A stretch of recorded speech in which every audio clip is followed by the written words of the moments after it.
एक ज़माने की बात है। नीले पहाड़ों के दामन में एक बेहद खूबसूरत और खुशहाल देश बसा हुआ था।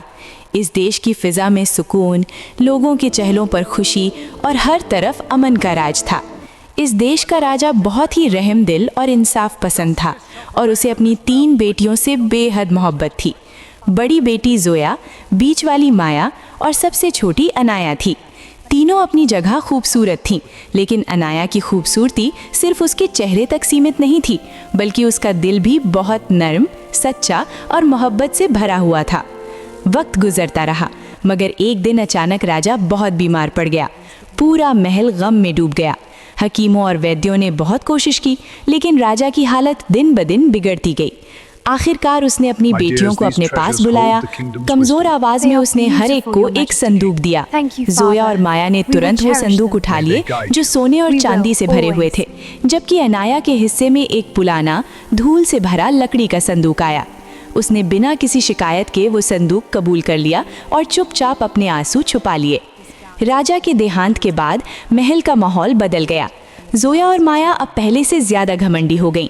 वे कीमती कपड़े पहनती, सारा दिन आईनों के सामने बिताती और अनाया से एक आम नौकरानी की तरह काम करवाती। अनाया सुबह से शाम तक बाग में काम करती, फूलों को पानी देती और अपने पुराने संदूक को साफ करती रहती, जैसे उसमें कोई खास राज छुपा हो।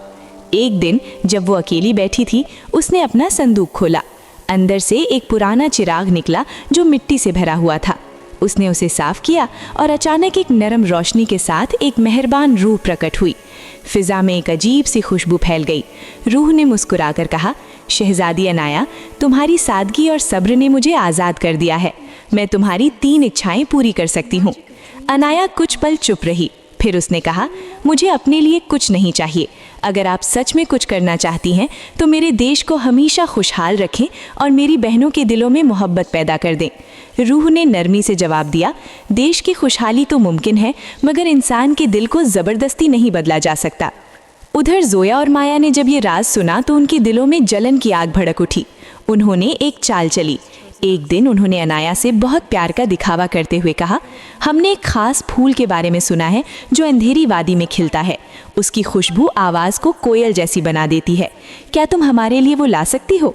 सादे दिल वाली अनाया तुरंत तैयार हो गई। वो एक लंबे और ख़तरनाक सफ़र पर निकल पड़ी। रास्ता सुनसान, पेड़ घने और हवा में अजीब सी ठंडक थी। कई घंटों की यात्रा के बाद वो थक कर एक झरने के किनारे बैठ गई। अचानक उसकी नज़र एक घायल हिरन पर पड़ी जो दर्द से कराह रहा था। अनाया तुरंत उसके पास गई, अपनी ओढ़नी फाड़ी और बड़े प्यार से उसके घाव पर पट्टी बांध दी।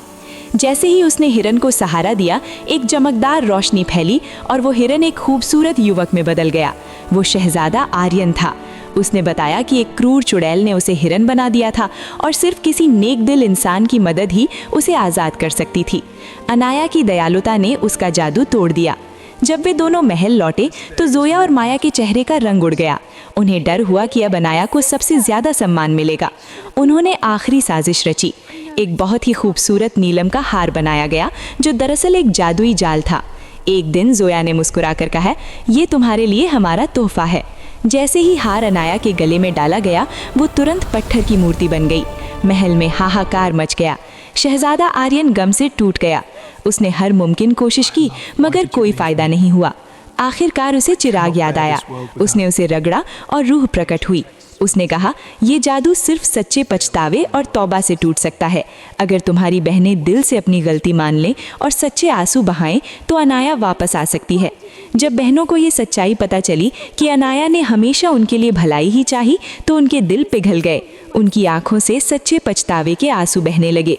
जैसे ही वो आंसू अनाया की पत्थर की मूर्ति पर गिरे, एक रोशनी फैली और वो फिर से जिंदा हो गई।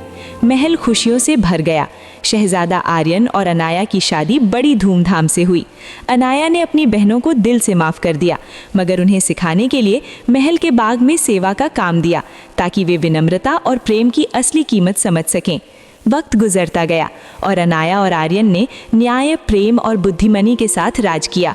उनकी कहानी आज भी लोगों को ये सबक देती है कि असली खूबसूरती चेहरे में नहीं, बल्कि दिल की सच्चाई, सब्र और नेक नीयत में होती है। Not as breathtaking as you, my queen. Shall we walk? Of course. The kingdom awaits. It is all so beautiful.